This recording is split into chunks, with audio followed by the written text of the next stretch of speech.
Olá, bom dia, boa tarde, boa noite. A aula de hoje a gente vai estar inaugurando uma nova unidade no nosso livro didático. Então a gente vai falar dessa aula do sistema Sol, Terra e Lua.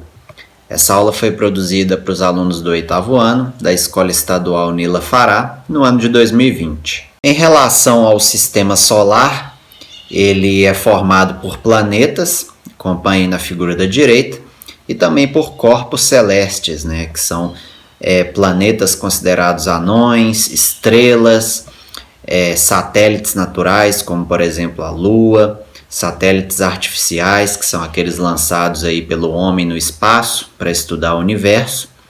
Então esse sistema solar é composto desses planetas e desses corpos celestes, e aí eles giram todos em torno do Sol.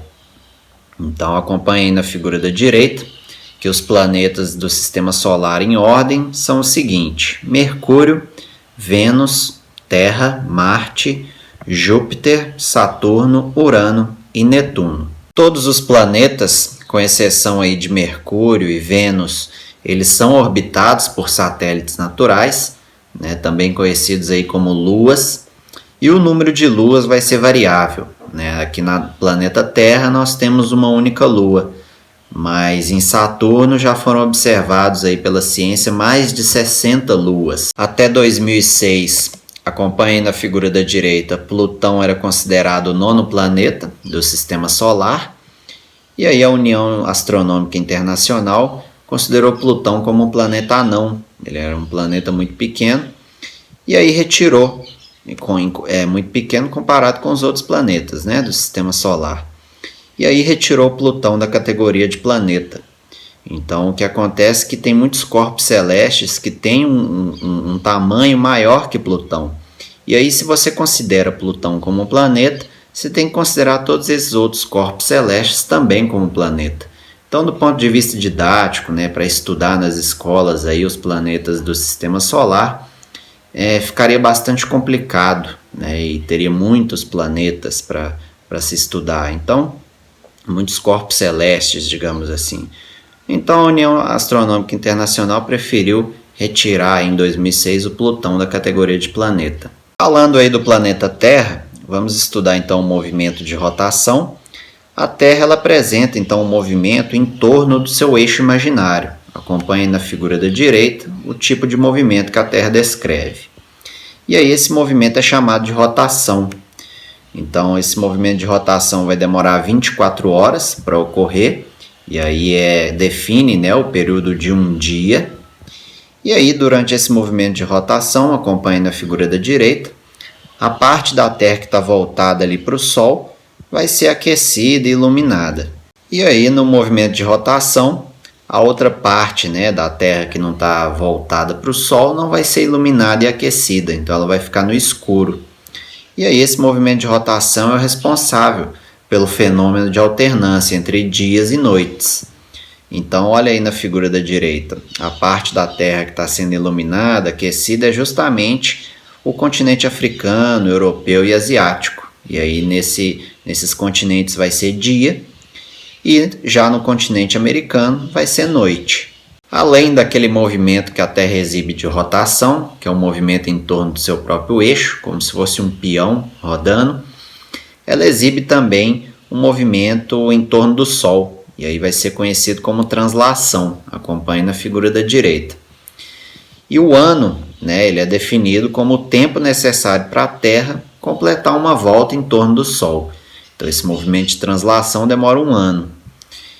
Então aí a duração do ano, para ser exato, são 365 dias completos, mais 6 horas, que é o tempo necessário para a Terra dar esse movimento de translação aí em torno do Sol. E pelo fato do movimento de translação demorar em torno de 365 dias completos mais 6 horas, essa vai ser a razão pela qual a cada 4 anos vai ser acrescentado um dia no ano. Porque se você pega essas 6 horas que fica restante aí em 4 anos, dá 24 horas, ou seja, um dia. Então esse dia geralmente ele é acrescentado no mês de fevereiro, e o ano vai ser chamado de ano bissexto. Em vez de 365 dias, vai ter 366, que é o caso desse ano que está sendo gravada essa videoaula, que é de 2020, é um ano bissexto. Então aí a cada 4 anos, o mês de fevereiro tem 29 dias, né? Então é o famoso ano bissexto. E é importante salientar que nesse movimento de translação, a Terra ela descreve uma órbita que a gente chama em torno do Sol em forma de elipse. Ou seja, não é um círculo certinho, como vocês estão vendo aí na figura da direita. Na verdade, a elipse é uma curva levemente achatada. Então acaba que em determinados momentos aí do ano a Terra vai se aproximar do Sol, e em outros ela vai acabar se afastando um pouco do Sol. E aí essa elipse acaba que não influencia nas características climáticas do planeta. Ou seja, não é pelo fato da Terra estar mais próxima do Sol que vai se configurar verão e ela estar mais afastada do Sol que vai ser inverno. Na verdade, a diferença aí nessa questão dessa curva achatada, levemente achatada, que é a elipse, a diferença é tão pequena que vai causar pouco efeito nas estações aí do ano. O planeta Terra ele tem ali uma inclinação no seu eixo de aproximadamente 23 graus, que é no eixo ali de rotação. Então essas diferentes estações do ano são consequência dessa inclinação de 23 graus que a Terra exibe. Então percebam aí na figura da direita de cima a representação de um globo terrestre. Então a gente pode ver que ele tem uma leve inclinação aí, que é para imitar esses 23 graus. E aí na figura de baixo, da direita, a gente pode perceber que o planeta Terra está com essa inclinação de 23 graus. Isso aí gera diferenças ali na incidência de luz solar, né? Se a gente pegar a linha do Equador, que é a linha do meio, e aí dividir hemisfério sul e hemisfério norte, a gente pode ver que no hemisfério sul os raios solares batem de uma maneira, né, mais direto, perpendicular ali, os raios batem mais retos. Então isso define verão ali no hemisfério sul. E no hemisfério norte os raios já vão entrar, os raios solares vão entrar mais inclinados, digamos assim. Então vai acabar caracterizando o inverno ali no hemisfério norte. Em razão então do movimento tanto de translação quanto da inclinação do eixo terrestre, cada hemisfério, né, o hemisfério sul, o hemisfério norte, vai ficar alternadamente mais exposto aos raios solares durante determinados períodos do ano. E aí, por exemplo, na figura da direita, a gente está vendo que é verão no hemisfério sul. Porque percebam aí nessa linha central que representa o Equador, né, a linha do Equador, quando a gente olha o hemisfério sul, a gente está representado aí a América do Sul. Então a gente pode ver que os raios solares eles entram mais direto e perpendiculares ali, fazendo um ângulo de 90 graus com a superfície terrestre, né? Os raios solares entram mais diretos, mais retos mesmo ali nesse hemisfério sul. Então isso aí define o verão. Então vai aquecer e iluminar mais esse hemisfério sul do que o hemisfério ali norte, porque quando a gente pega a linha do Equador e olha ali o hemisfério norte, a gente pode perceber que os raios solares que batem ali, eles entram mais inclinados, né? Então é um inverno ali no hemisfério norte. Então percebam que quando a gente pega a linha do Equador e olha o hemisfério sul, vejam que essa parte clara aí que está iluminada pelos raios solares, ela está maior do que a parte escura, né? Então os dias são mais longos do que as noites no verão. Já no hemisfério norte vai ocorrer o contrário. Então os raios solares vão aquecer menos ali a Terra, né, no hemisfério norte. Então, como consequência, você vai ter que é inverno no hemisfério norte, então os dias vão ser, as noites, né, vão ser mais longas e os dias menos longos. Tanto é que quando você olha a parte clara ali no hemisfério norte, é visivelmente menor, né, a área clara ali é menor do que a área escura está maior. E aí quando é inverno no hemisfério norte, a noite, né, vai ser mais longa do que os dias. Já aqui nessa figura da direita, a gente pode ver quando é verão no hemisfério norte. Então percebam aí que quando a gente pega a linha do Equador e olha o hemisfério norte, tem uma maior incidência, né, direta e perpendicular dos raios solares justamente nesse hemisfério. Então, visivelmente, a área clara, né, que é a área que está iluminada, ela é maior do que a área escura. Então, os dias vão ser mais longos que as noites. E aí, quando a gente pega a linha do Equador ali e olha para baixo, né, no hemisfério sul, a gente visivelmente tem que a área escura está maior que a área clara. Então, é inverno ali, então as noites vão ser mais longas do que os dias. Então, as datas consideradas marcos, né, de mudança entre as estações do ano ficaram definidas, né, conhecidas como solstícios e equinócios. Então, a gente tem os solstícios aí de verão e de inverno e os equinócios, né, de primavera e outono. Observem aí na figura da direita, por exemplo, o solstício de 21 ou 22 de dezembro, você tem início do verão no hemisfério sul e inverno no hemisfério norte. E aí depois tem um equinócio, né, de 20 ou 21 de março. Então inicia o outono no sul e primavera no norte.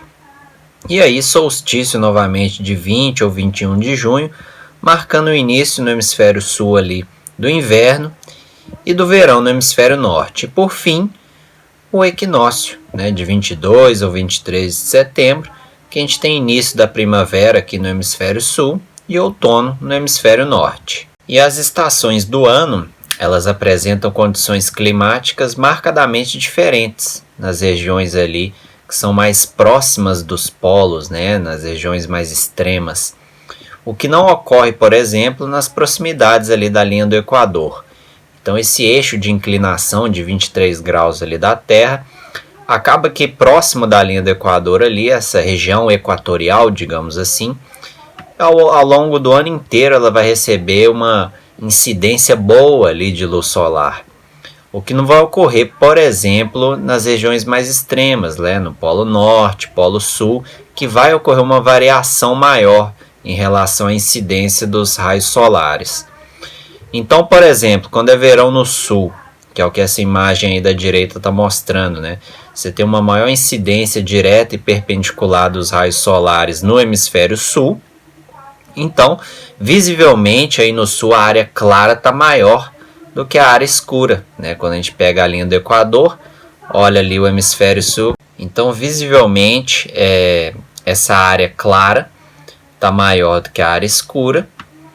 E aí isso indica, né, que os dias eles são mais longos e as noites mais curtas, né? Marcadamente aí é uma característica do verão. Analisando, por exemplo, aí quando é inverno no hemisfério norte, então eu aproveitei a mesma imagem, né, que se é verão no hemisfério sul, vai ser inverno no hemisfério norte. Então a gente pega a linha do Equador, analisa ali aquela região norte e visivelmente, né, a área escura está maior do que a área clara. A área clara está menor que a escura ali. Então, as noites vão ser mais longas e os dias mais curtos. E a gente pode perceber ali a incidência dos raios solares. Eles vão entrar mais inclinados, digamos assim, no hemisfério norte. Então, vai aquecer menos a superfície terrestre e por isso vai caracterizar ali o inverno no hemisfério norte. Uma característica interessante de perceber é o seguinte, observe aí na figura da direita, né, os solstícios. Então percebam que o Sol está sempre nascendo sobre os trópicos. E já quando a gente olha os equinócios ali, o Sol nasce sobre a linha do Equador. Isso aí vai influenciar naquela duração de dia e de noite. Então no solstício, essa duração do dia e noite são diferentes. E já nos equinócios, a duração do dia e da noite são iguais. Então percebam aí na figura de cima, como que na época de solstício o Sol ilumina essa Terra, né? Tem um eixo ali de inclinação de 23 graus da Terra.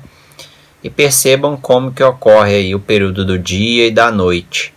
E aí lá embaixo, na figura de baixo, a gente tem o equinócio.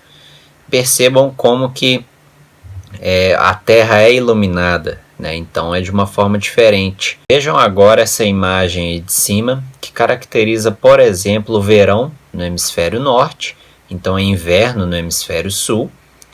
E percebam nessa figura de cima, né, se é verão no hemisfério norte, visivelmente que a área clara no hemisfério norte está maior do que a área clara no hemisfério sul. Então, o hemisfério norte está sendo mais iluminado do que o hemisfério sul. Por isso que é verão no norte e acaba sendo inverno aqui no hemisfério sul. E aí perceba nessa figura de baixo. A gente tem o Sol ali representado próximo ali do Trópico de Câncer. E aí, vejam a área clara e a área escura. Né? Então, isso que eu acabei de falar, quando a gente olha o globo, digamos, esticado, né? Sem ser na forma redonda, isso fica mais visível, né? A área clara ali do hemisfério norte, tá? Ela tá mais iluminada do que a área clara do hemisfério sul. E aí, quando a gente analisa os equinócios, né? De março a junho e de setembro até dezembro, nos dois hemisférios eles são iluminados igualmente. Percebam aí na primeira figura de cima, que está dividido certinho ali a área clara e a área escura nos dois hemisférios. E quando a gente pega o globo ali, que não é um globo, né, o planeta de forma plana, digamos assim, nessa figura, sem estar representada no globo terrestre, o Sol já está ali na altura da linha do Equador, e aí os dois hemisférios são iluminados igualmente, né, a parte clara ali está igual para os dois, e a parte escura também. Então isso caracteriza, né? A gente falou anteriormente dos solstícios, e aí que a duração do dia e da noite são diferentes, e aqui nos equinócios, né? Que vai pegar aí de março até junho, de setembro até dezembro, os dias e as noites vão ser iguais. Então é importante a gente lembrar que nas áreas próximas ali da linha do Equador, né? A incidência dos raios solares é praticamente constante ao longo do ano, então faz praticamente calor durante todo o ano, né? Você tem uma menor variação dessa incidência ali dos raios solares. E aí, por um longo período do ano, os raios solares podem não chegar a algum dos polos, né? Polo Norte ou Polo Sul. E no Polo Sul ou Polo Norte vai existir duas estações, né? São regiões mais extremas aí do globo, né? Digamos assim, do planeta Terra.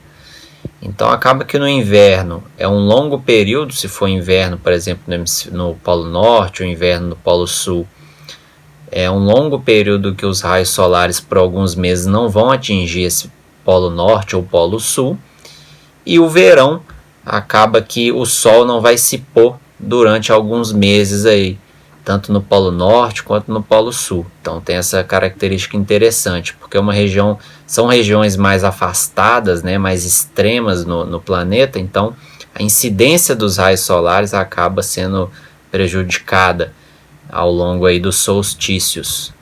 Como referência aí para essa aula, eu utilizei o nosso próprio livro didático do 8º ano, que é o Apoema. É o livro que está no Programa Nacional do Livro Didático no ano de 2020, e é o livro que a Escola Estadual Nila Fará adota no ano de 2020.